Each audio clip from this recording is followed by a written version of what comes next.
ꯑꯍꯥꯟꯕꯗ ꯌꯥꯝꯅ ꯃꯔꯨꯑꯣꯏꯕ ꯄꯥꯎ ꯑꯃꯗꯤ ꯊꯝꯖꯒꯦ ꯀꯧꯀ꯭ꯔꯨꯛ ꯆꯤꯡꯌꯥꯒꯤ ꯕꯪꯀꯔꯁꯤꯡ ꯂꯧꯊꯣꯛꯅꯕ ꯇꯛꯁꯤꯜꯂꯤꯉꯩꯗ ꯑꯅꯧꯕ ꯕꯪꯀꯔꯁꯤꯡ ꯁꯥꯖꯤꯜꯂꯛꯂꯦ ꯏꯝꯐꯥꯜ ꯋꯦꯁ ꯗꯤꯁꯇ꯭ꯔꯤꯛ ꯑꯃꯗꯤ ꯀꯥꯡꯄꯣꯛꯄꯤ ꯗꯤꯁꯇ꯭ꯔꯤꯛ ꯑꯅꯤꯒꯤ ꯂꯣꯟꯅꯕ ꯑꯦꯔꯤꯌꯥ ꯑꯣꯏꯔꯤꯕ ꯀꯧꯀ꯭ꯔꯨꯛ ꯃꯅꯤꯡ ꯆꯤꯡꯌꯥꯗ ꯂꯩꯔꯤꯕ ꯀꯨꯀꯤꯁꯤꯡꯒꯤ ꯕꯪꯀꯔꯁꯤꯡ ꯂꯧꯊꯣꯛꯄꯤꯌꯨ ꯍꯥꯏꯅ ꯇꯛꯁꯤꯜꯂꯤꯉꯩ ꯆꯦꯔꯛꯇ ꯀꯨꯀꯤꯁꯤꯡꯅ ꯑꯅꯧꯕ ꯕꯪꯀꯔ ꯑꯃꯗꯤ ꯑꯦꯔꯤꯌꯥ ꯗꯣꯃꯤꯅꯦꯁꯟ ꯀꯦꯝꯞꯁꯤꯡ ꯃꯔꯥꯡ ꯀꯥꯏꯅ ꯁꯥꯖꯤꯜꯂꯛꯄ ꯊꯦꯡꯅꯔꯦ ꯍꯥꯏꯔꯤ ꯑꯗꯨꯒ ꯃꯊꯪꯒꯤ ꯑꯞꯗꯦꯠ ꯑꯁꯤꯅ ꯃꯅꯤꯄꯨꯔꯒꯤ ꯇꯥꯏꯅꯕ ꯃ꯭ꯌꯥꯟꯃꯥꯔꯒꯤ ꯁꯔꯨꯛꯇ ꯀꯥꯞꯅꯈ꯭ꯔꯦ ꯀꯝꯖꯣꯡꯗ ꯆꯦꯟꯁꯤꯜꯂꯛꯄ ꯃꯤꯑꯣꯏ 2,200 ꯔꯣꯝ ꯁꯨꯈ꯭ꯔꯦ ꯍꯧꯈꯤꯕ ꯃꯇꯝ ꯈꯔꯁꯤꯗ ꯃꯅꯤꯄꯨꯔ ꯑꯃꯗꯤ ꯃꯤꯖꯣꯔꯥꯝꯒ ꯇꯥꯏꯅꯕ ꯃ꯭ꯌꯥꯟꯃꯥꯔꯒꯤ ꯁꯔꯨꯛꯇ ꯃꯤꯂꯤꯇꯔꯤ ꯖꯨꯟꯇꯥꯒꯤ ꯑꯥꯔꯃꯤ ꯀꯥꯡꯕꯨꯒ ꯃ꯭ꯌꯥꯟꯃꯥꯔꯗ ꯕꯦꯁ ꯇꯧꯕ ꯂꯥꯜꯍꯧꯂꯨꯞꯁꯤꯡꯒ ꯀꯥꯞꯅꯗꯨꯅ ꯃ꯭ꯌꯥꯟꯃꯥꯔꯒꯤ ꯃꯤꯆꯝꯁꯤꯡ ꯃꯤꯖꯣꯔꯥꯝꯗ ꯑꯃꯁꯨꯡ ꯃꯅꯤꯄꯨꯔꯗ ꯆꯦꯟꯁꯤꯜꯂꯛꯄ ꯃꯔꯛꯇ ꯉꯁꯤꯁꯨ ꯃꯅꯤꯄꯨꯔꯒ ꯇꯥꯏꯅꯕ ꯃ꯭ꯌꯥꯟꯃꯥꯔꯒꯤ ꯁꯔꯨꯛꯇ ꯑꯀꯟꯕ ꯃꯑꯣꯡꯗ ꯀꯥꯞꯅꯈ꯭ꯔꯦ ꯍꯥꯏꯔꯤ ꯑꯃꯔꯣꯝꯗ ꯃꯃꯥꯡ ꯊꯥꯒꯤ 12ꯗ ꯃꯅꯤꯄꯨꯔꯒꯤ ꯀꯝꯖꯣꯡ ꯗꯤꯁꯇ꯭ꯔꯤꯛꯀꯤ ꯅꯝꯂꯤꯟ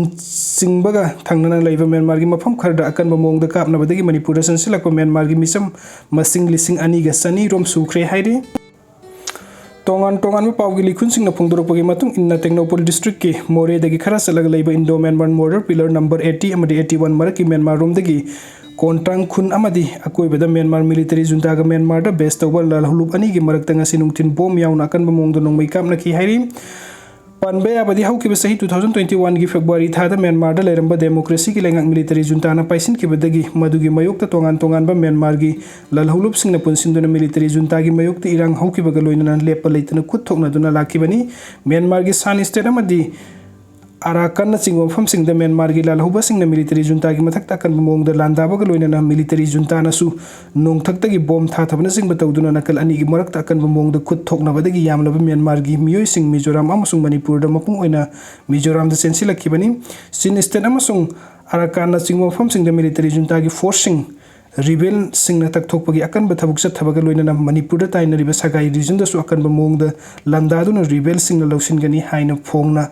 rebel singna lauthokpa amadi military junta na su rebel sing tingnana ba hotnabada haukiba matam kharsida sagai region gi Manipur ga taina mafam sing da ngahek leitana nongmai kapnabagi thodok sing thoktuna lakibani ngasi nungthin Manipur gi kwatha khunau amasung bi bongjang khun gi mayoknabada leiba Myanmar gi कोंथांग खुलोम दा अकन मोंग दा नकल अनि गी मरकता खुद थोकना किबा अदुगी मखा तरकपदा नुमिदांग फावबो नोंमै कापगी अमदी बोम पोखाइबगी मखोल सिंगताना की हाइरी अदुम ओइना मक थौदोकसिंग अदुदा मिसिमिना अमदी Asoga पंथोकपगी पाउदु फंगबो ngमद्री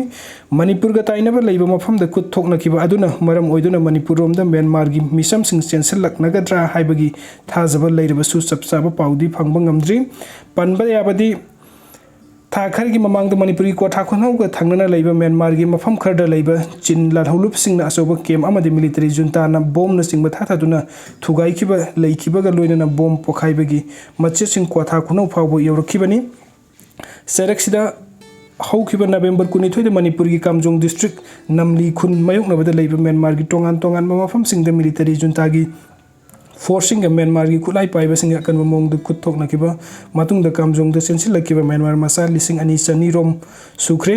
ahan bagi thodok thokiba November 22 gi hek matung da kamjong da Myanmar masa 1,100 lom sensilakiba adugi matung da ngarang sumioi kya sensil lakhiba ga loina na saurang sensilakpa mi gi masing 2,200 rom sukibani hari Myanmar da gi sensilakpa sing Kamjong district ta tongan tongan mafam sing da sangje famlo duna leiba ga loina na tongan tongan ba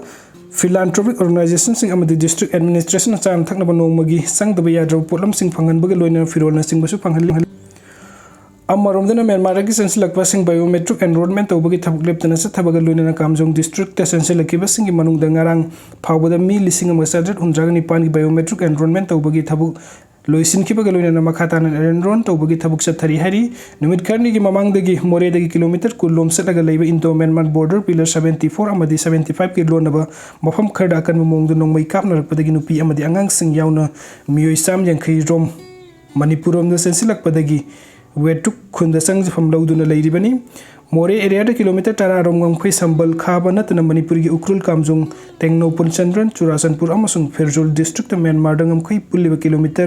saniga maudraga nipan sangmam fam singda ihau hobani Kamjong khakta ta Myanmar gangam khoi punbagi asangba kilometer cham heli iho hobangam khoi na maram oiduna Myanmar da irang thokpa Myanmar masa sing Manipur da sensilakpaga loina na sanden amasung Churasanpur district da gi sensilakpa sing sangjapam piduna leibagi mohutta khun oina semgatuna leiramba Manipuri government gi cabinet sub cabinet amana chatuna yengsilubada thengnakrabani Manipur da lon amadi phongna sensilakpa sing marakta Churasanpur district ki tongan tongan mafam singdagi police na yamlaba Myanmar masa sing phagat kibaga loina na Imphal Mori lambi da su lon na sensilakpa mayam am fagat kiba laikhrabani aduga mathang gyam terasna thangjing de cross mark yungsinba ibadau thangjing gi thangjing chingsang de leiriba thangjing khubam de yunglamba cross mark yabu yumbi amuk phuktokraba matung da amuk hanna ko kisingna yungsin kiba bu lauthok pina ba senior citizen for society moirang na government gi pungning chingsilakli miyam gi oiba aruba laifam len amada kanglupa magi lining laison bu ikai khumna bu watpa gi mong da lining laison amagi mag yungsilakpa asina haksina loba gi loina na senior citizen for society moirang gi executive meeting pangthokna government na protected side ni haiduna lauthokraba mafam asida yungsilakiba cross mark yabu yumbi atubada lauthokpina ba government na taksin kibani hairi